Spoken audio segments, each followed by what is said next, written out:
स्वागत है आपका मेरे चैनल वार्तालाप के एपिसोड 1 में। तो यहाँ मैं सबसे पहले सुसाइड के टॉपिक पे बात करूँगा। तो सबसे पहले मैं टॉपिक को आगे बढ़ाऊँ उससे पहले मैं आपसे कुछ बात करना चाहता हूँ कि ये जो चैनल है मेनली मैंने अपने लाइफ में हुए ऑब्जर्वेशंस और जो मुझे अच्छा लगता है मैं उसको आपसे शेयर करने की कोशिश करूँगा, और जो भी इंफॉर्मेटिव चीज़ें होंगी वो आपसे बातें करने की कोशिश करता रहूँगा कंटिन्यूली। और आप भी मुझे कमेंट्स करके बताइएगा कि आपको मेरी बातें और मेरे टॉपिक्स किस हद तक अच्छे लगते हैं। उसी तरह के मैं टॉपिक्स आगे भी लाता रहूँगा।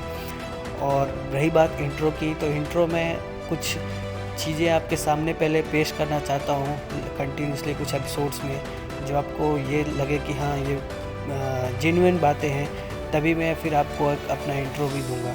तो let's start the topic suicide. सबसे पहले मैंने अपने सोसाइटी में काफ़ी ऑब्ज़र्व किया है कि जो सुसाइड है वो उसकी जो रेशियो है, जो रेट है, वो काफ़ी इंक्रीज़ हुआ है पिछले कुछ डेकेड्स में। और ऐसा नहीं है कि हम सिर्फ 40 और 50 ईयर्स में ही सुसाइड करते हैं। मैंने ये सुसाइड्स 20 एजेस में भी देखे हैं, अर्ली एजेस में भी देखे हैं। मुझे एक किस्सा याद है कि जब मैं हाई स्कूल में था, तो हाई स्कूल में जब मैं था तो कोई एक स्टूडेंट थी जो कि हमसे काफ़ी सीनियर थी और उसका इंटर पास हो चुकी थी। वो किसी मेडिकल कॉलेज में एडमिशन ले चुकी थी, और वो जो लड़की थी वो काफ़ी टैलेंटेड थी, मीन्स टॉपर रही थी अपने डिस्ट्रिक्ट की, अपने स्टेट की भी मुझे लगता है रही होगी। 95% से ऊपर रहना, 97% से रहना, ऐसे रहना। तो मुझे लगता है जो मैंने न्यूज़ पढ़ी थी उसमें वो कहीं ना कहीं फेलियर हो गई, कुछ बैकलॉग्स लगी उसको, और इस वजह से उसने एक सुसाइड नोट लिखा अपने पेरेंट्स को कि मैं मतलब क्या एग्जैक्टली लिखा मुझे वो याद नहीं है, बट मैं आपको ये बताना चाहता हूँ कि अपने पेरेंट्स से हमें इतना फोर्स मिल जाता है किसी किसी फैमिलीज़ में। तो ये मेन बात उन पेरेंट्स तक पहुँचानी है मुझे, और स्टूडेंट्स पे भी पहुँचानी है कि हमें हमेशा इस लाइफ की स्ट्रगल के लिए तैयार रहना चाहिए, क्योंकि लाइफ में अप्स एंड डाउन्स हमेशा आएंगे। आप हमेशा एक साइड लेके नहीं चल सकते। जैसे कहते हैं कि लाइफ सिक्के के दो पहलू हैं, हेड्स एंड टेल्स, वैसे लाइफ के भी दो पहलू हैं। क्योंकि एक साइड आपको हंसी मिलेगी तो एक साइड दुख मिलेगा, एक साइड आपको अच्छाई मिलेगी, एक साइड बुराई मिलेगी, एक साइड आपको अच्छी चीज़ें होती हुई दिखाई देंगी तो आपके साथ कुछ गलत होता हुआ भी दिखाई देगा। तो वो चीज़ें हमें दोनों ही बैलेंस करके लेके चलनी है। अगर आप ये सोचो कि मेरे साथ एक रूट पे ही सारी चीज़ें होती चले जाएं, तो ऐसा पॉसिबल नहीं है। तो ये मेनली पेरेंट्स को अपने बच्चों में ये चीज़ डालनी होगी कि वो बच्चे हमेशा ही अप्स एंड डाउन्स के लिए तैयार रहें। इसलिए आपने देखा होगा कि जो गाँव की लाइफ स्टाइल्स होती है या कुछ फैमिलीज़ होती हैं जो अपने बच्चों को अच्छे से सारी चीज़ें सीख देते हैं कि हाँ बेटा, आपको लाइफ में हर चीज़ें फेस करनी पड़ेंगी, तो इससे घबराना नहीं है। या फिर आप इस प्रेशर में उनको मत डालिए कि हमेशा टॉप करना है, हमेशा ऐसा करना है, तुम नीचे आ जाओगे तो मैं क्या लोगों को मुंह दिखाऊंगा, या अपने आसपास लोगों को क्या बताऊंगा, या ऐसा होगा तो मतलब आप कभी उसको इस तरह से मारो मत या ऐसा मत करो, क्योंकि उसके दिमाग में बन जाएगा कि हाँ सिर्फ अच्छे नंबर्स लाना ही एक अच्छी चीज़ है, कम नंबर लाने पर गलत हो जाता है। तो ऐसे केसेस हो जाते हैं। और वैसे भी अर्ली एजेस में लोग इंस्टेंट डिसीज़न लेते हैं, कोई भी चीज़ पर बहुत ज़्यादा सोच नहीं करते, तो वहाँ डिप्रेशन की भी शिकायत नहीं आती है।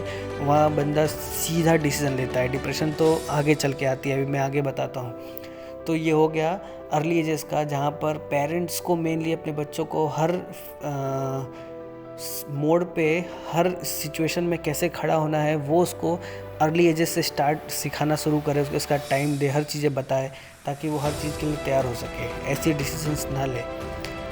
अब मैं आता हूँ उस लाइफ में जहाँ पर आदमी ओवर थिंकिंग, डिप्रेशन का शिकार होता है और अपने आप को कंपेयर करने लगता है, अपने आप से अपेक्षाएं बढ़ाने लगता है, और उसके बाद ऐसा चीज़ें ना होने पर वो अपने आप को फेलियर महसूस करता है।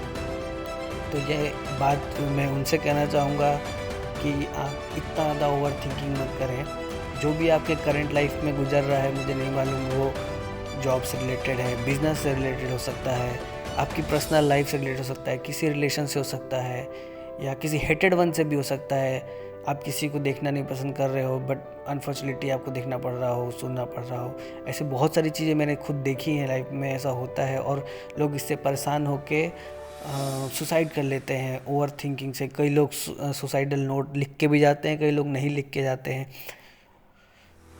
तो ऐसी चीज़ें से बाहर कैसे आए, मैंने ऐसा सोचा है कि कुछ उस समय आप डिसीजन मत लें। जब ऐसी चीज़ें हो रही हैं आपके साथ, प्लीज़ आप अपने आप को टाइम दें और शांत बैठ के कुछ सोचें, थोड़ा सा उस करंट लाइफ से आप आउट आएँ और ये सोचें कि क्या करना चाहिए वाकई में, क्या उससे वाकई मुझे कुछ अफेक्ट हो रहा है।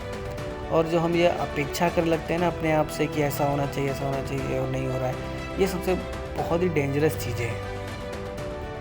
तो थोड़ा सा लाइफ को सिंपल रखा जाए, इजी रखा जाए। नो डाउट सभी कोई लाइफ में आगे बढ़ना चाहता है और हर एक चीज़ करना चाहता है और जैसा दूसरा कर रहा है, क्योंकि देखो कंपेयर भी आदमी छोड़ नहीं सकता बिल्कुल से, बट आपको इस लेवल पे नहीं करना है कि आप अपने आप को डिप्रेशन में डाल दें और ओवर थिंकिंग का शिकार हो जाए। क्योंकि ऐसे में क्या हो रहा है, और सबसे मेन प्रॉब्लम मैं बताता हूँ इसका ना, सोशल मीडिया उसका बहुत साथ दे रही है। ये मुझे नहीं बोलना चाहिए बट है ऐसा, क्योंकि आज की जो सोशल मीडिया है उसका जो एआई है, आर्टिफिशियल इंटेलिजेंस, उसका जो एल्गोरिथम है उस इस बेसिस पे वर्क करता है कि वो बंदा क्या सोच रहा है, क्या बोल रहा है, क्या टाइप कर रहा है मोबाइल में, वैसी ही चीज़ें उसके इंस्टाग्राम, फेसबुक, यूट्यूब, हर जगह उसको वैसी चीज़ें दिखने लग जाती हैं, वैसी चीज़ें वो देखने सोचने लग जाता है। तो कहीं ना कहीं ऐसी चीज़ें हैं, तो इस वजह से आपको खुद ब खुद ऐसी चीज़ें सर्च करना, बोलना, सोचना कम करनी होंगी, इसी से बाहर आना होगा और आपको इस जगह पे सोचना होगा कि क्या वाकई में वो इतना मायने रखता है जो चीज़ आप सोच रहे हैं। आप उस चीज़ से ओवरकम करने की कोशिश कीजिए, जहाँ तक मुझे लगता है। आपको क्या लगता है आप कमेंट करके बताओ।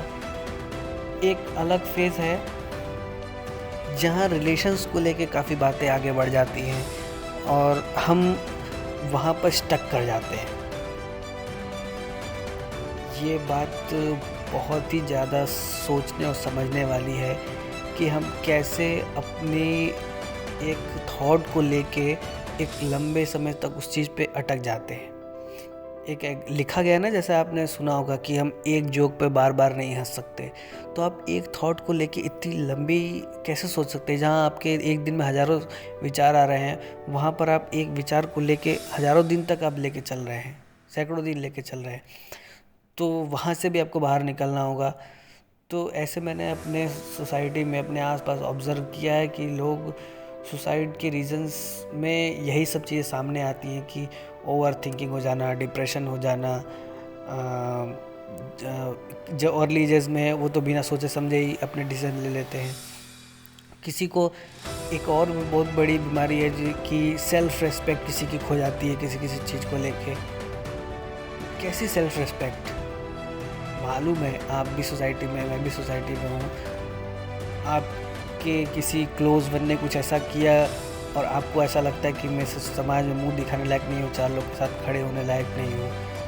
आपको अगर ऐसा लगता है तो आप वहाँ से किनारे हो जाओ, आप वहाँ से कहीं दूर जाओ कुछ समय के लिए। कुछ समय के बाद वो चीज़ें अपने आप लाइन पे आ जाएंगी, ट्रैक पे आ जाएंगी, क्योंकि लाइफ में लोग अपनी इतने बिजी हैं कि आपके बारे में सोचने का किसी को वक्त नहीं है।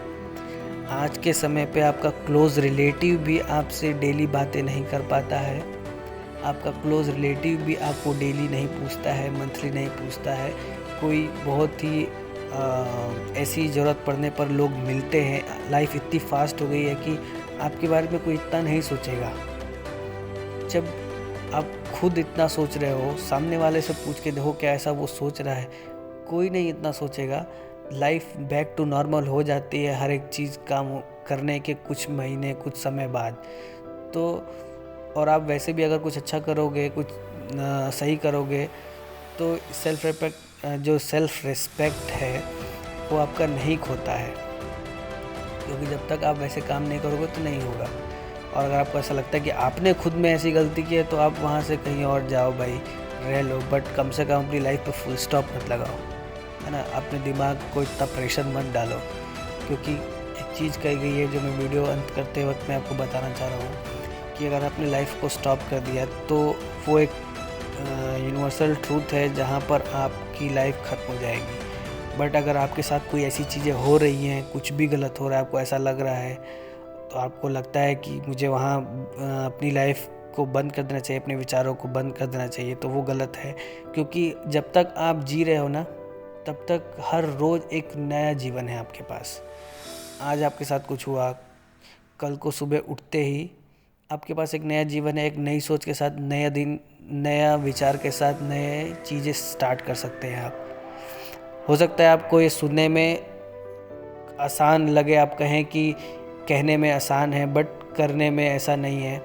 करने में भी आसान हो जाएगा, मगर आप उसके ऊपर एग्जीक्यूट करेंगे तो आपको करना होगा, आपको वहाँ से निकलना होगा, वहाँ से हटना पड़ेगा। क्यों नहीं हो सकता है? हर सुबह आपके पास एक नया डे है, हर दिन एक क्या कहते हैं आपके एक नए विचार के साथ दिन निकलता है। आप वो चीज़ें आगे चल के बदल सकते हैं, बट एक बार आपने अगर फुल स्टॉप लगा दिया तो आगे चल के आप कुछ नहीं कर सकते। तो मेरा एपिसोड पहला सुसाइडल के ऊपर था, जो मैंने आसपास ऑब्ज़र्व किया, मैंने समझा, वो आपके साथ शेयर किया। आपको क्या लगता है आप मुझे कमेंट करके बताएं। वीडियो अच्छी लगे तो लाइक करें, शेयर करें, प्लीज़ सपोर्ट करें, ताकि आपके साथ में ऐसे ही अच्छे एपिसोड्स पे बातें कर सकूँ, कुछ इन्फॉर्मेशन दे सकूँ, कुछ हम आपस में बातें कर सकें। ये चैनल इसीलिए मैंने खोला है। मिलते हैं फिर नेक्स्ट एपिसोड में नए टॉपिक के साथ, तब तक के लिए